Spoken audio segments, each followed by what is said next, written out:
Amen. Amen. You know, it's funny. When we started off from last week, I didn't say it once today. I didn't think I was going to get all my notes done. See?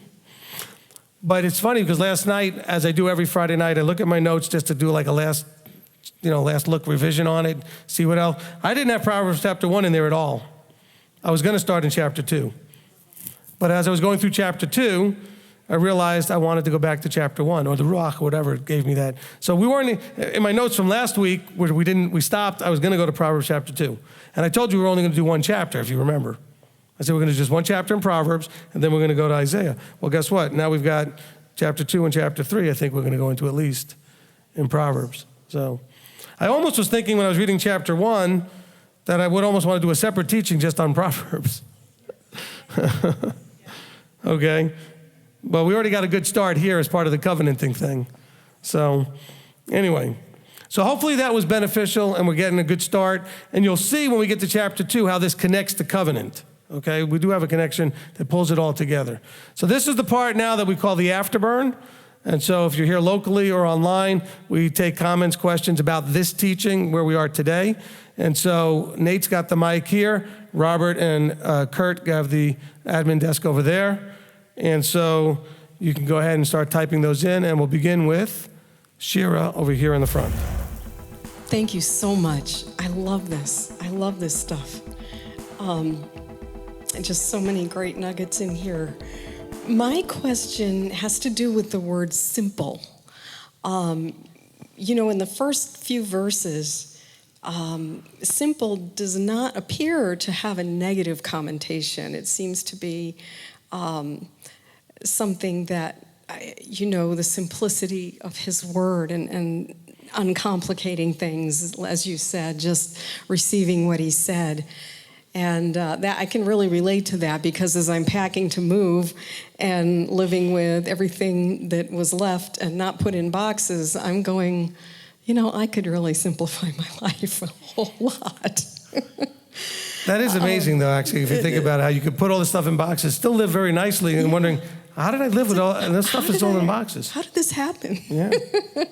Anyway, so the word simple, like in verse 4, really great. And then you get to like verse 22, and it starts in this, now wisdom, the personification of wisdom, is accusing them of being simple and loving simplicity.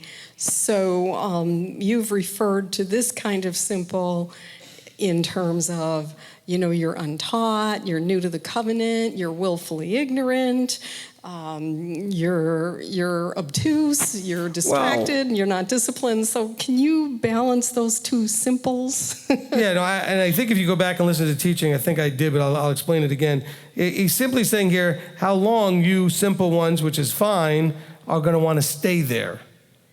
In other words, staying. Oh. Right. In other words, not wanting to grow and learn and expand. Come as a little child is basically the idea. Okay, so you come as a little child, so that's a very simple sort of approach.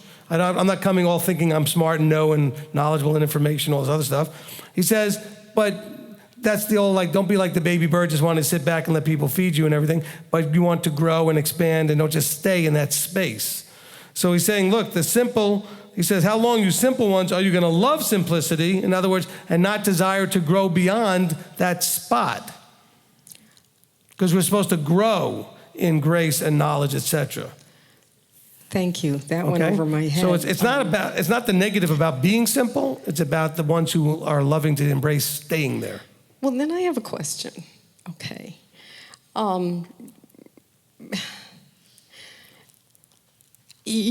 I know in my heart I don't want to stay in the same place. I really want to grow. But I also have the challenge of having been to Bible school, having been in ministry, having been a Bible teacher, and having to actually unlearn so much in order to get to the place where the application is starting to have effect. Right. But I find myself, now that I've had a little bit of growth in the application, I find myself, wanting to go deeper, like gematria and things like that. Okay? I mean, All right, well, what does it look like? Okay, so, it looks like a trap. Well, let me start off with something that was inspired while you were talking, which was, when Paul says, when I was a child, I thought like a child, I did the, okay. And we're supposed to approach as a child. He says, but now I'm grown and I need to think more as an adult. So that's kind of that simple simplicity thing. Okay, so yes, we start as a child and then we go. Now, when you come, as most of us do, with a background of some level of information, coming from wherever we came from, some people to more or less a degree came with a Bible knowledge and education. The unlearning is really tough. The deprogramming is really tough. But as far as, I had a conversation with somebody last week about this, saying how they wanted to go deeper. And my first question is, have you listened to all the teachings yet? Do you understand them all? Are you applying them? I mean, the basics is where it starts and where it ends. That doesn't mean that you shouldn't, from time to time, as like if you're in college, you have electives. Okay? So I don't mind you having an elective to go look into some of these things that maybe are peripheral and not core, as long as it's not to the detriment of focusing on the core. Okay? And so, listen, I know I'm the one who gave all those teachings, and I can promise you I have not perfected them. So I don't find myself having any interest in going anywhere else than in this area. Okay? And I'm the one who's teaching you. And yet I don't feel tempted. I think it would be interesting to go into some of these other places. But what happens is it's kind of a little Gnostic route we have where we are tantalized and enticed by more information and interesting subjects, and it kind of wants to draw us in. And so it's not bad or wrong to do it, but just be careful that it doesn't become, I'll give you an example. I have known people, and I'm not stirring anything up here, who've gotten into the shape of the earth, for example, all right? And I don't care what the shape is, but I've seen people in that particular, I'm just using that as an example. I've seen the calendar do this. I've seen others of these topics where then they become totally immersed and totally focused on that little piece to the exclusion or to the minimizing of the core. So yes, you can look at these other things that you might want to look at, whether you want to get into some of the peripheral things like gematria to see if numbers, because there's a lot of numbers mentioned in the Bible and they have some significance and you're always trying to tell us something. You may want to get into the Paleo-Hebrew because the letters are word pictures or letter pictures. But if you get into that to the point where that's where most of your time is, now you're hurting yourself, in my opinion. Yes. Okay? So I'm not saying that you shouldn't look at any of these other things. But you have to know your personality too. Some of you know if you started, see, look, there's a reason why some people ask me, how come you don't teach eschatology? You don't teach end time stuff? And I go, because I know Yahweh, first of all, has not told me to go there. But if I went there on my own, I would find it fascinating and one of the more interesting puzzles to try to figure out. And I'd be working on Daniel 9 and Matthew 24 and Revelation and lining it all up. And I would be doing that for hours and hours and hours, and I wouldn't be focusing on the things he wants me to focus on. I know my personality, okay? My wife can tell you, we don't put out puzzles very often because when we do, I will probably do nothing else until it's done. It becomes that obsessive sort of thing to finish the puzzle, okay? And so there's no greater puzzle than eschatology. That's one of the greatest puzzles there is. And so I could see myself getting totally lost in that easily, okay? And so know yourself. Know your own reactions. I think most of us could benefit from, I don't know how to word this so it doesn't sound new agey. I want you to sort of have an outside awareness of yourself. Observe yourself. Okay? Because I don't think we pay much attention to what we're doing and how it's affecting us, and then we get lost in different things. And then, how many of you have ever gone into one of those type of studies, and the next thing you know, you lost 5 hours and have no idea how that disappeared? I mean, like time just, wow. And you look at the clock and it's 3 a.m. and you're not used to staying up that late, but you got so into something. You know what I'm saying? Be aware of yourself. So the idea of, and I don't think this is exactly what you were saying, but a lot of you can say this from time to time, of wanting to go deeper, of wanting more stuff. It's the stuff that's out there that just sounds so exciting. And, well, this is more boring. I get it. I'm keeping Torah. No, you're not doing it with all your heart, with all your might, with all your being. You're not understanding all the nuances of it. Go back, study it, apply it, study it, apply it, study it, apply it. I promise you, if you haven't listened to certain teachings that I've done in like a year or two, and you listen to them now, it'll be totally different. Yes. You will hear things that were there that you didn't hear the first time. Yeah. And you'll think, how did that get in there? Okay? Because I go back and listen to things and I don't remember saying them. I'm like, wow, I didn't even know I said that. Because my notes for today is Proverbs 1 through 33. That's the whole notes. There's nothing, I mean, the rest of this is just Proverbs 2, then Proverbs 3. I mean, there's nothing really on the notes. So I don't know what I say. The Ruach, hopefully, when I open my mouth, puts some things in there. And I like to go back and listen because of the direction it takes. And so, and I promise you, most of the direction it took today was not what I thought it was going to be. It just went where it went. And so be careful with that and understand that. You should be making sure primary core subjects first, elective stuff gets less time. Like if you were in college and your core was, let's say your core was economics, okay, or English, that's what you focused on, and maybe you had an elective in like, you know, some sports or artistic thing or whatever, music, so whatever it is, an elective, fine. Make sure you're spending more time on the core. You know, so just so I was clear, I didn't say no, okay? I didn't say you can't do these things. All right, go ahead. I just appreciate that about the electives and especially about our different personalities, because when I love just focusing on what you teach. I could just drink that in until I'm so convicted I'm dragging on the floor, then I have to back off a little bit. But for me, see, my personality, I'm looking for things that will cause me to worship.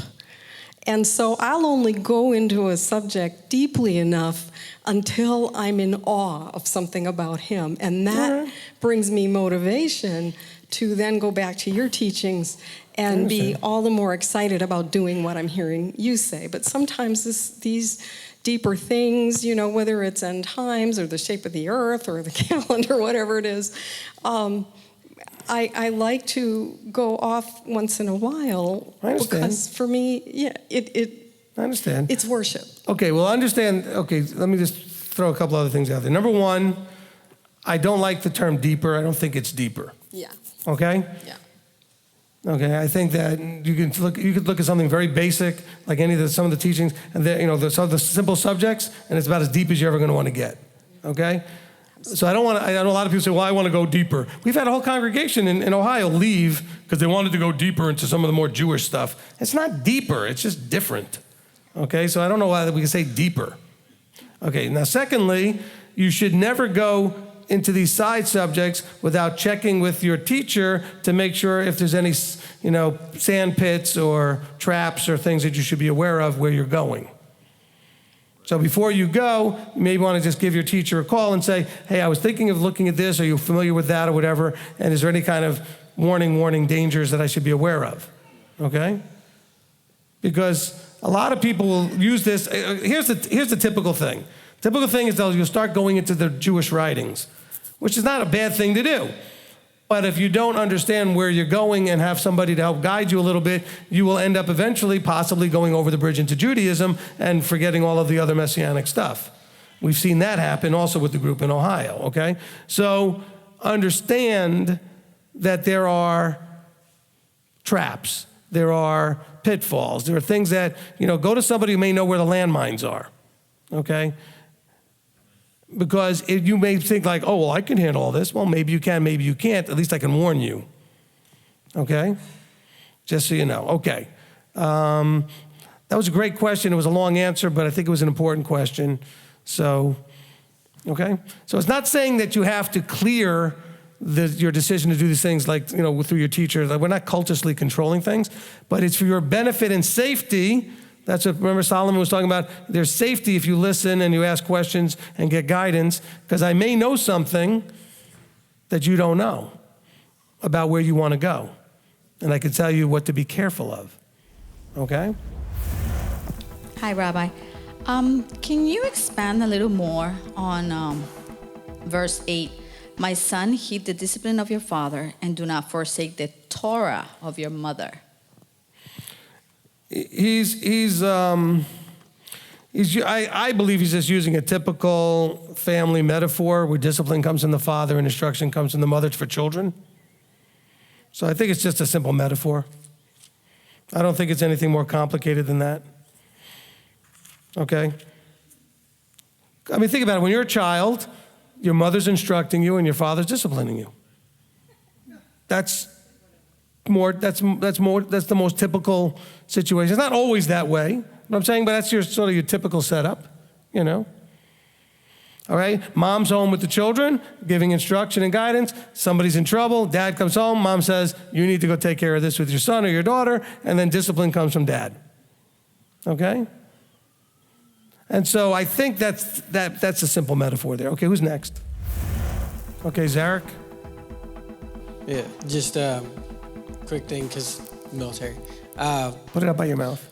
In the military, the two biggest warnings you'll get about what will get you killed is either getting too excited into something that's not important, or the bigger one, getting complacent will get you shot or something. Just quick story about that. We was playing our little war games, and I was just a roving guard because I have ADHD and I can't stand still. So I got roving guard, and I was roving around, and one of the guys was complacent, just leaned up against a tree, and I thought I saw a rabbit, and I wanted to goof off. So I asked him to get his little CS gas grenade. I was going to throw it at the bush that I saw the rabbit go in. I did, and when I did that, it was about 30 feet away, and three of the guys on Op 4 stood up and were like, we're done. We didn't know y'all had that. And I'm like, oh, we about got shot. Okay, so the military that we're spending all this money on doesn't know the difference between a rabbit and a couple of bad guys, so I'm teasing.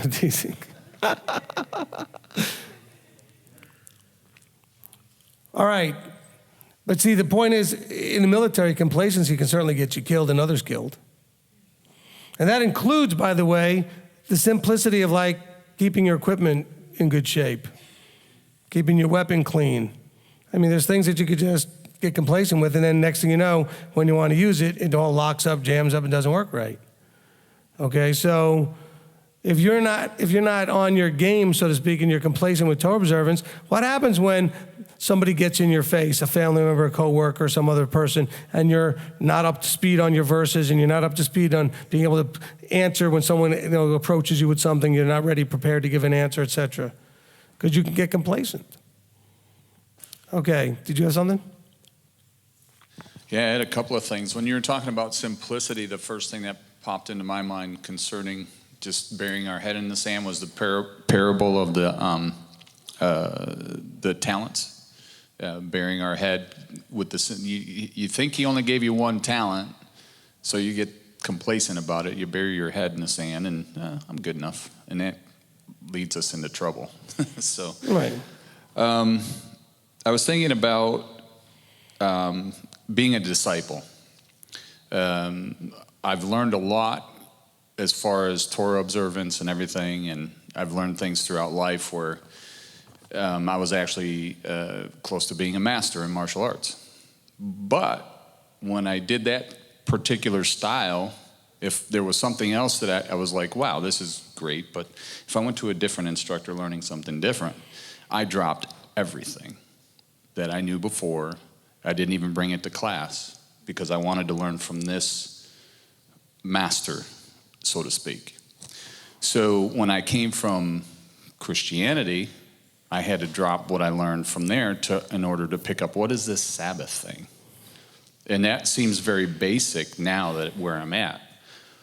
But I had to drop everything that I knew before in order to learn because otherwise it just gets all spaghetti. And I was really having a difficult time with leadership before we came here because I was still holding on to certain things, attitudes, perspectives, so on and so forth, that I learned from my past, whether it was from my parents or my teachers or whatever. And I had to make a decision before I became a disciple.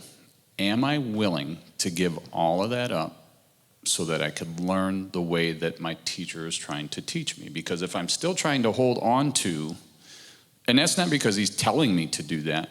This is something that I learned previous to coming here.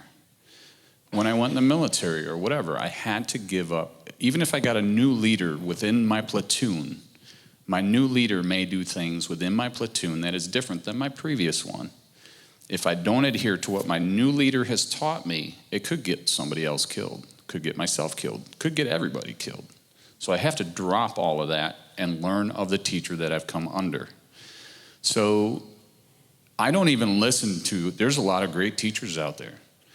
And he has not told me I cannot listen to anybody. But I have made the choice. Yeah, there's some interesting stuff out there, pretty, especially with the new temple, the whole, very interesting. I could dive into there all day long with the altar and all that. But what is that going to benefit me in the long run? Right now, I'm here in Tennessee. I have my brothers and sisters here. I have a great teacher who I'm still having to go back through those teachings again and again to learn of what our Father has given our teacher. So I would just encourage you, if you are new to this, especially if you're new to this, drop everything. You can go back to it later. Go back to it later. But take the time to learn the depth that is here before you go back into the other stuff so that you can compare it to, wow, Sabbath day? It's way more than what I thought when I first came out of Christianity. I thought it was just switching a day. But it's much deeper than that.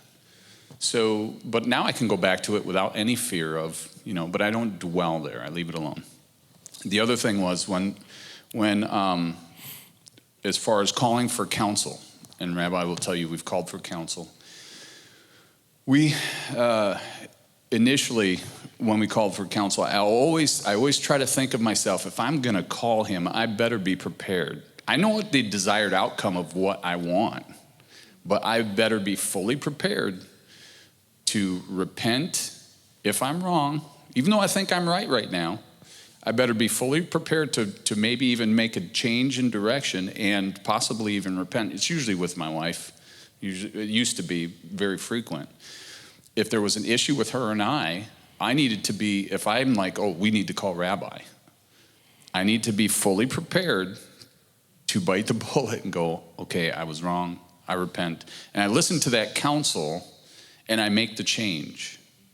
I have to. Because if I don't, I know it'll be Yahweh that disciplines me. And I'd much rather get disciplined from humbling myself and saying, okay, all right, I'll do that. And the fruit of that has been tremendous. The fruit of that, this is where we're at, and it's just the beginning, but the fruit of that, listening to counsel, dropping my old teachers, just because I want to, I need to learn the basics. And anyone who's done anything that's at a higher level, especially where I come from in my martial arts background, if you ever watch experienced fighters, they don't do all that fancy stuff that, ooh, that looks really cool.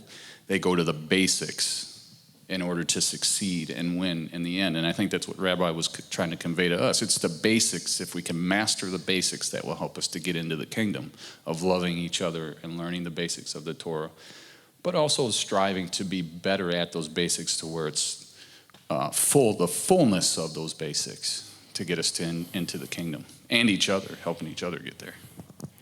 Amen. I appreciate that very much. And by the way, just to add a little bit from what Nate was saying, in the beginning, they called a lot because they were dealing with stuff and we were building our relationship. But after a period of time of counseling, they don't call as much because I'm getting little things saying, we had a thing and we handled it in a way, they've learned through this process to not need the counsel as much. And it took a little bit of time, but that's the way the process is. It's not that you need to become codependent or dependent on your leader or your teacher, but to go through a process where you don't need, but you got what you needed first to work through that and develop the talents and skills that you needed. Because I don't hear as much, and when I do, it's always way less escalated than it was in the past. Because they've learned, and that's part of that process in realizing that. And there's several of you that used to call me a lot more than you do now, because over time, things have grown and changed, and that's worked out. And that's really the goal. I certainly don't want people that need me forever. That's the same thing when you're weaning a child, right? You have a child and you grow them up, and you hope at some point they're going to be independent and not need you very much, And so that they're going to be able to deal with their stuff.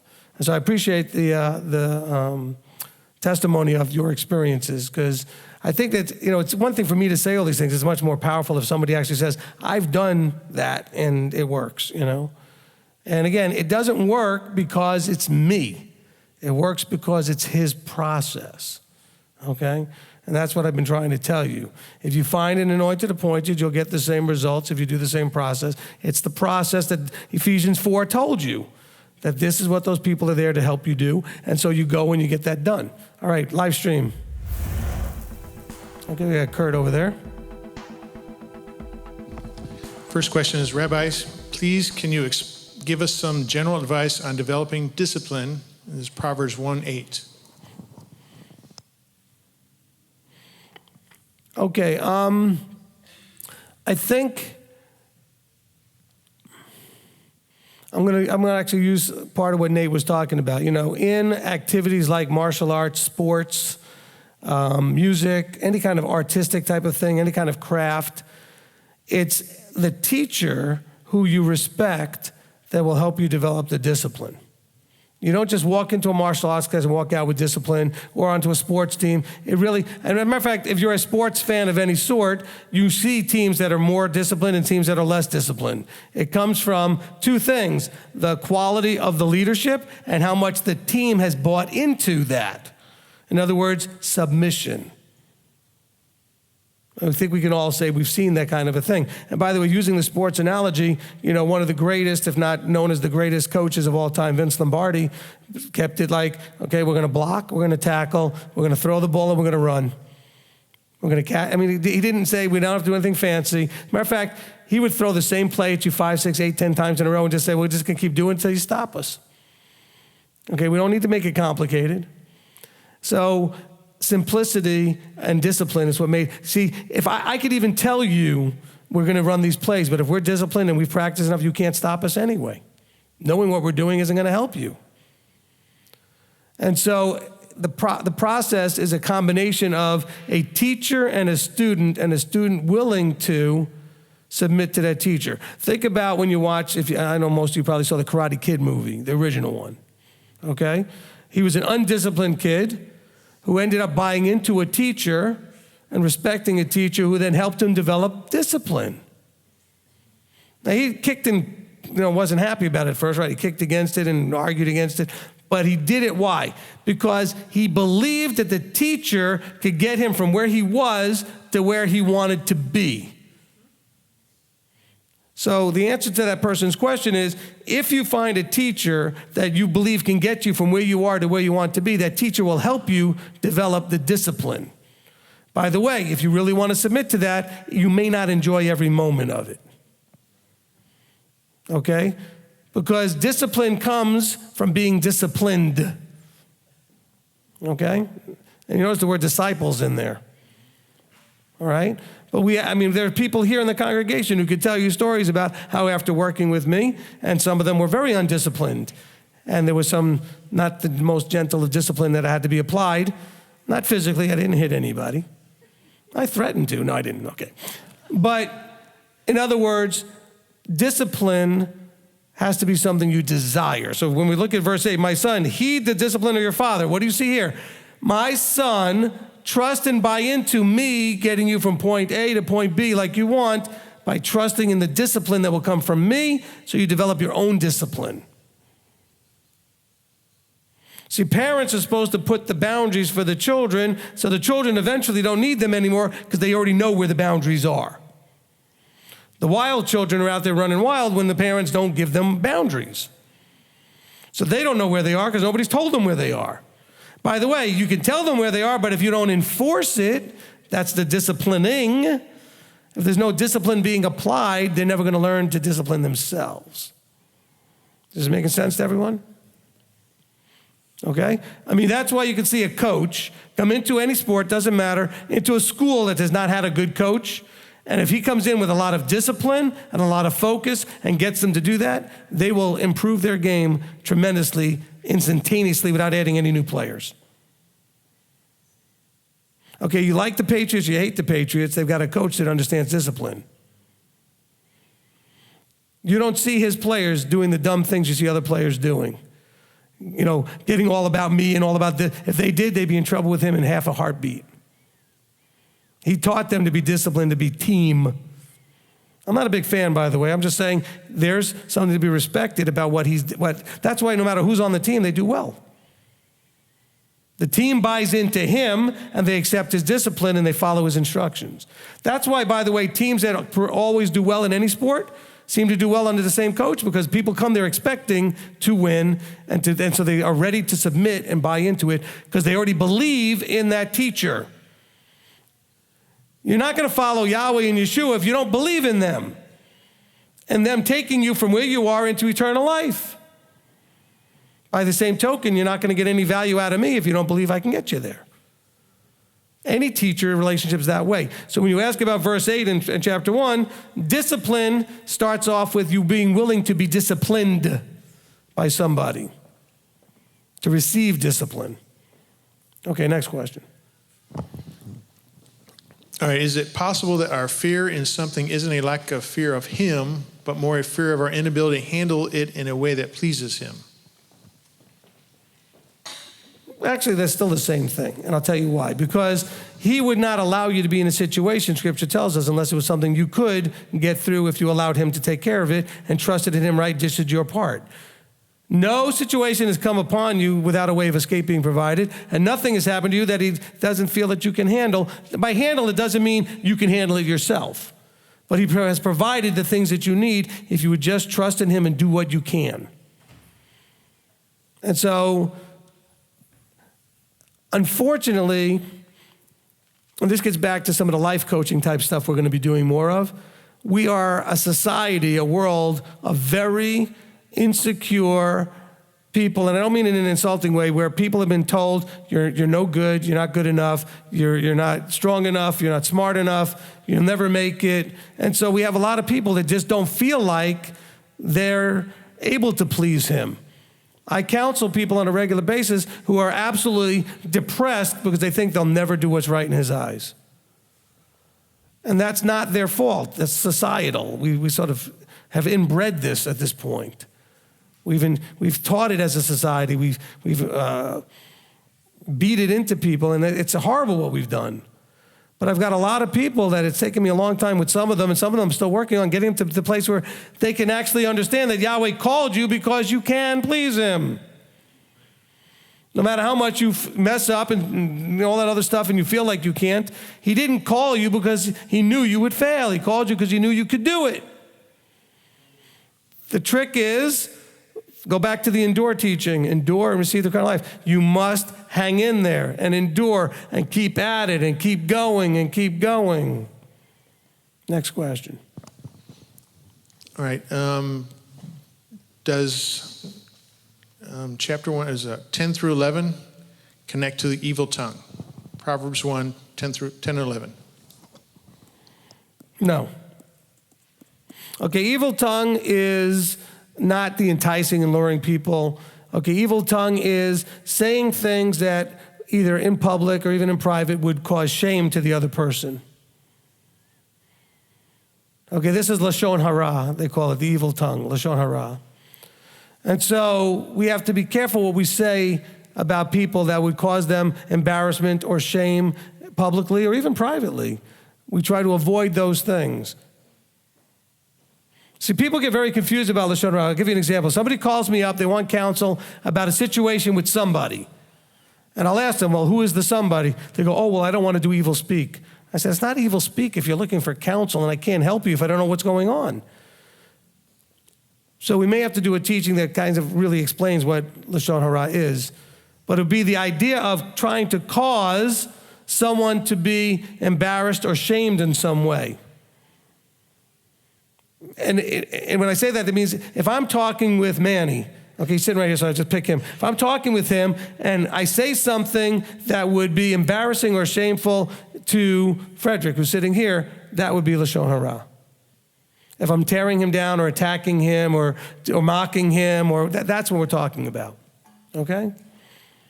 Now, I could also do it from the microphone. I could say something in public. Or you could be in a group setting and say something in that group. And the person could either be there or not be there. It's the same thing. I like that we got into Proverbs because I think that at some point, it sounds like we're dealing with mechanics. Do, don't do, all that stuff. But it's about the wisdom, the understanding, the relationship. Actually, all of that's about, everything we're doing is about developing a relationship. Actually, two. One with the Father and the Son, which we'll consider that one relationship, and one relationship with each other. So I know there's two of them and lots of us. We're saying, but it's two types of relationships, right? Loving Elohim and loving each other.